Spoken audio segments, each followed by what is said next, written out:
Boa tarde, começa mais uma edição do Gazeta Entrevista no Acre, meio-dia e 13 minutos, 12 horas e 13 minutos.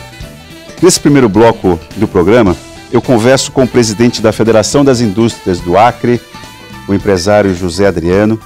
As indústrias do Acre, claro que elas são muito incipientes, são muito jovens, muito pequenas, vários são os problemas. Nós estamos no Acre, nós não estamos numa região com muita infraestrutura, então baixo capital de giro, problemas não faltam para quem teima em produzir aqui no estado do Acre. Agora, tem alguns agravantes. A lentidão do poder público, por exemplo, em executar licitações, traz impacto para o setor produtivo. Um dos que mais sente esse impacto é o setor da construção civil, inclusive José Adriano é um representante desse setor. José Adriano, obrigado pela sua vinda aqui ao Gazeta Entrevista. Bom, várias são as reportagens, as notícias que já circulam na imprensa local, falando a respeito do desconforto dos empresários em relação a essa falta de reação do governo do Acre, no que se refere às licitações, na tentativa de reaquecer a indústria local. O que tem faltado, José Adriano, na sua avaliação? Que leitura que você faz em relação a isso? Lembrando que no início do ano, o governo divulgou o pacote de recuperação da economia. O secretário de Infraestrutura esteve aqui essa semana e falou a respeito disso, de que parte dos 840 milhões que foram anunciados foram executados. Foram mesmo? O que foi executado já chegou nas empresas? Bom, então, quero te agradecer mais uma vez o espaço.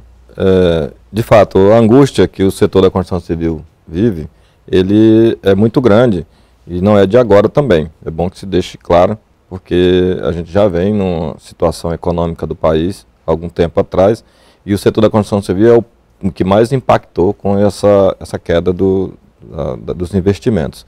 Mas a gente teve sempre, apesar das dificuldades, sempre teve projetos em execução.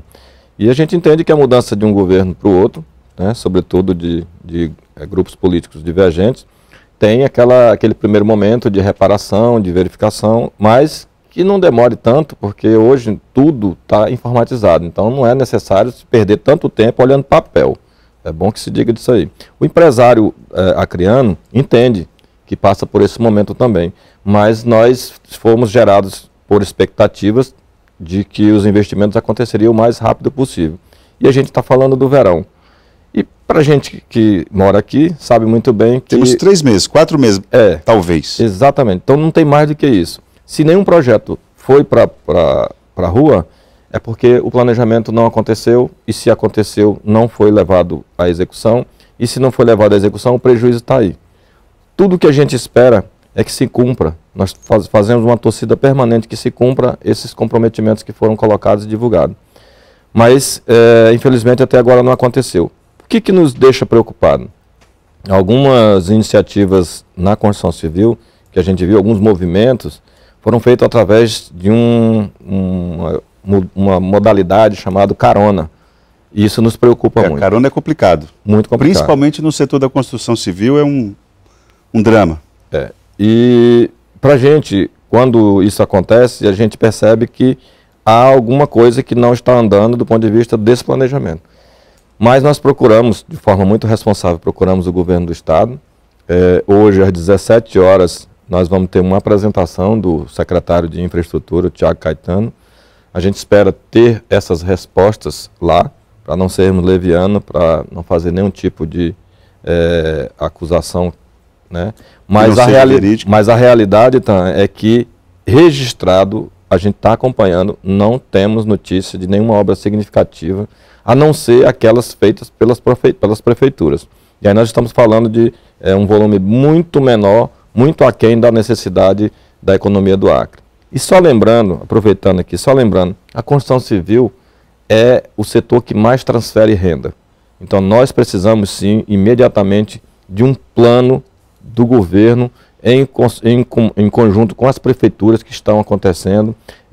As empresas precisam imediatamente que isso vá para a rua, porque nós sabemos que o Estado precisa recuperar algumas instalações físicas, nós sabemos que existe o dinheiro, como o próprio governador falou, e ele tem a intenção de fazer isso. Então nós, como empresa e como instituições, também nos sentimos na obrigação de estarmos juntos nesse momento. Se for preciso, nós vamos ajudar o que for necessário, mas o que nós não podemos é ficar aguardando, né, isso eternamente.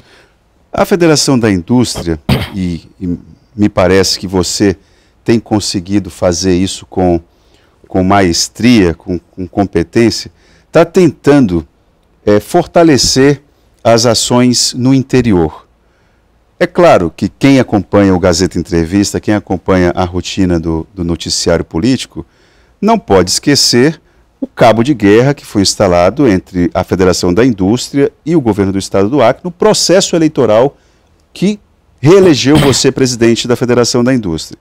As bases da FIAC, as bases dos sindicatos patronais, foram praticamente pulverizadas. Até outro dia, até escrevemos isso no Gazeta.net, tem até agora Sindicato das Indústrias de Sorvete, numa tentativa de dar capilaridade mesmo às ações da FIAC. Essa corda entre a FIAC e o governo do estado, o Gabinete Civil, está menos tensa? Você acha que esse cabo de guerra pode responder pela lentidão nas licitações? Qual é a avaliação que você faz? Bom, em primeiro lugar, nunca foi potencializado por nossa parte, né? E o governo do estado, ele, no início de mandato, todo governo tem suas preferências, né? Eu não estava nas preferências do atual governo, mas também não trabalho por isso. Eu acho que, de forma muito responsável, institucionalmente, as instituições têm que conversarem. E esse momento de disputa já passou. Nós tomamos posse com a nova diretoria no dia 1º de julho, já iniciamos, inclusive provocado pelo próprio governador, uma aproximação, isso tem sido muito benéfico.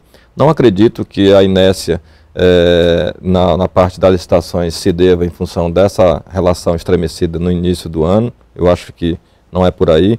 Agora, com relação a essa pulverização das bases dos sindicatos patronais, o que eu tenho a dizer é o seguinte: não necessariamente eu trataria dessa forma, tá? Eu acho que houve, de forma muito tranquila, houve divergência de pontos de vista, né?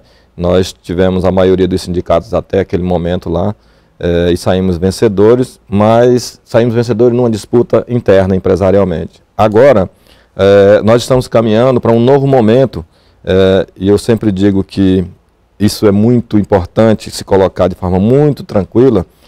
A federação tem 30 anos, estamos no 31º ano de atividade dessa federação. E eu sempre fui uma voz, independente de ser presidente ou não, eu sempre fui uma voz questionante sobre a verdadeira representação que a gente fazia enquanto defesa de setor. Nós não podemos ter um sindicato que diz que representa um setor e nesse setor existem mais de 200 empresas e ele tem apenas 10, 15 filiados. Então essa mancha para mim não é representativa. Não é representativa. Isso, né? Em todo caso, existia sempre uma condição muito falimentar desses sindicatos. Então nós entramos dentro da federação, começamos a fortalecer esses sindicatos, dar luz para eles. O presidente da federação não ficou mais sozinho na mídia, você pode observar, todos os sindicatos têm seus representantes legítimos, eles iniciaram um protagonismo que eles nunca tiveram, então é lógico que eles também começaram a ser vistos como liderança. Quando acontece isso, é lógico que algumas coisas em função da vaidade são estremecidas de relações, mas do ponto de vista do aumento dessa base, não era possível até a nossa entrada, porque novos sindicatos significava para os ex-presidentes uma fragilidade de se manter no cargo. Eu já imagino diferente. Eu não tenho medo dessa situação, porque na medida que você corresponde no seu cargo de liderança, você ganha um aliado, né? Você ganha aliados. Adriano, tem aqui uma pergunta da Albaniza, do bairro das Placas. Ela faz a seguinte pergunta: quero fazer duas perguntas para o senhor. Onde está a ferida nessa gestão, onde ninguém tem coragem de cutucar? Ela foi uma pergunta bem genérica. A outra: o senhor acredita que algum empresário de fora terá coragem de investir aqui no Acre, na situação em que se encontra o Estado? Albaniza, do bairro Placas. Ela está falando a respeito do ambiente econômico, se está propício para novos investimentos, inclusive de empresários de fora do Acre. Bom, obrigado, Dona Albaniza, pela pergunta. É muito importante fazer uma observação. Não é de agora que os empresários de fora do estado já escolheram o estado do Acre para investimento. Então você veja aí os investimentos no Alphaville, que são lotes urbanizados, são empresas de grande representação nacional, de grande poder econômico, e estão investindo no estado do Acre. Temos também o Ecoville, logo ali atrás do shopping. Então isso também já foi potencializado dentro da nossa gestão. Fizemos conversa com a prefeitura, trabalhamos na mudança do plano diretor. Nós, como federação, nós passamos desde o início da nossa gestão a, de forma transversal, interagir com tudo que interage com o desenvolvimento. E essas questões são discutidas também dentro do nosso ponto de vista.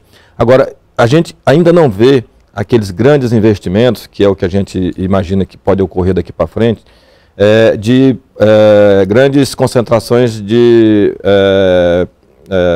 investimento na área industrial de fato, ou seja, na transformação. Mas a gente sabe que as bases estão sendo tratadas. Eu quero dizer e tranquilizar que nós estamos trabalhando. Inclusive, dentro da federação, nós criamos um observatório econômico, criamos também um fórum de desenvolvimento empresarial e agora estamos muito adiantados nas discussões do mercado andino. E isso está potencializando já a prospecção de investidores de fora do estado, porque agora as informações eles sabem onde encontrar, o que o estado produz, quanto produz, onde se localiza. O fórum acaba sendo uma referência, né? Exato. Adriano, tem aqui uma pergunta, que vamos ver qual que vai ser a sua resposta. Pergunte, não, ele não se identifica, mas ele diz o seguinte: pergunte ao presidente como está a situação da Peixes da Amazônia e que ele explique qual a finalidade e se dá lucros ao governo. Você pode responder pela Peixes da Amazônia? Talvez não. A Peixes da Amazônia é uma parceria público-privada onde o governo da gestão anterior tinha uma presença muito forte, né? E dentro daquele modelo de gestão, na concepção eu não estava na federação e eu sempre fui contra, né, do formato que estava. Mas como era uma parceria, os empresários hoje é que tomam a frente. De fato, nós tivemos acho que os 4 anos do último governo, nós estivemos discutindo o formato da gestão dele e que a gente acaba por ver que a melhor forma é a visão empresarial sem presença de governo. Então a gente trabalha para que o governo Gladson se retire de dentro, mas como há investimento público, ele precisa ter o formato correto de se retirar de dentro da parceria e a gente já tem informação de interesses de grupos empresariais fora do estado que tem interesse em assumir. Dá para adiantar pelo menos de que rumo é esse empresariado, não? Eu posso adiantar que é do Mato Grosso, né? Mas, enfim, precisa também se pensar na matéria-prima. Então, quando o grupo é privado, o capital de giro tem que vir atrás. Se o capital de giro vier com esse grupo empresarial, a matéria-prima vai ser potencializada tanto local, e aí nós vamos ter investimentos, né, lá no pequeno produtor até o médio e grande produtor, porque foram feitos muitos investimentos no governo da Frente Popular para que se potencializasse a cria dessa matéria-prima, assim também como eles vão poder adquirir essa matéria-prima no estado vizinho de Rondônia. E aí abre-se todo um mercado de exportação, que é o que está acontecendo hoje. Porque, por enquanto, Adriano, aqui o peixe de Rondônia está conseguindo entrar no mercado acreano a R$ 5,20, R$ 5,30 o quilo de tambaqui, enquanto nós vendemos aqui a 8. Mas você sabe que aí nós temos as peculiaridades da questão local, né? Isso tudo pode ser atacado pelo atual governo aqui em termos de fisco. Mas eu queria não posso deixar de dizer também o seguinte: assim como a Peixe da Amazônia, que deu um projeto que não deu muito certo, nós temos a Dom Porquito hoje, que é um orgulho para a gente. Então a Dom Porquito também é uma presença de grande potencial, né? Que tem o mesmo proteína. Desenho da Peixe da Amazônia, não é? Empresarial. Exatamente. Então você observa aí onde eu quero chegar. É gestão. Adriano, agora, diante da fotografia que você tem, voltando um pouco àquela questão das licitações e da reação do governo para tentar dar uma aquecida no setor. 2019 praticamente acabou para vocês. E agora? Como é que o teu planejamento das tuas empresas e dos teus associados na FIAC é de 2020 para frente? Como é que vai ser agora? Então, a nossa expectativa é que hoje, com esse encontro lá com o secretário, né, e agentes do governo, a gente consiga sair de lá encaminhando as coisas, já pensando em 2020. Mas a nossa expectativa também é gerada em cima de um momento que a gente passa logo em seguida do verão, que é o momento mais fragilizante assim, para o setor da construção civil, mas que pode ser atacado com pequenas reformas. Ainda dá para reagir esse ano mesmo? Ainda dá para reagir, sim. Ainda tem um forgo, como diz o Matuto. E a gente espera que seja exatamente através da revitalização de alguns prédios públicos, né? Que poderia dar aí, pelo menos, a condição de custeio desse custo administrativo fixo que as empresas da construção civil têm. A gente sabe que é muito pouco para a expectativa que foi gerada, mas se a gente abrir essa conversa com o governo e ele for sensível a isso, ainda dá para a gente salvar parte desse compromisso de 2019. Agora, falando em grandes volumes de obra, o ano de 2019 já encerrou. Adriano, queria agradecer a tua participação aqui no Gazeta Entrevista e torcer para que esse clima de diálogo entre a federação e o governo continue assim. Obrigado mesmo pela tua vinda aqui. Eu que te agradeço, tá? Nós voltamos logo após o intervalo falando com um prefeito que vai mudar de partido e ele é de Acrelândia. Vamos saber para qual partido o prefeito Caetano vai. Até lá.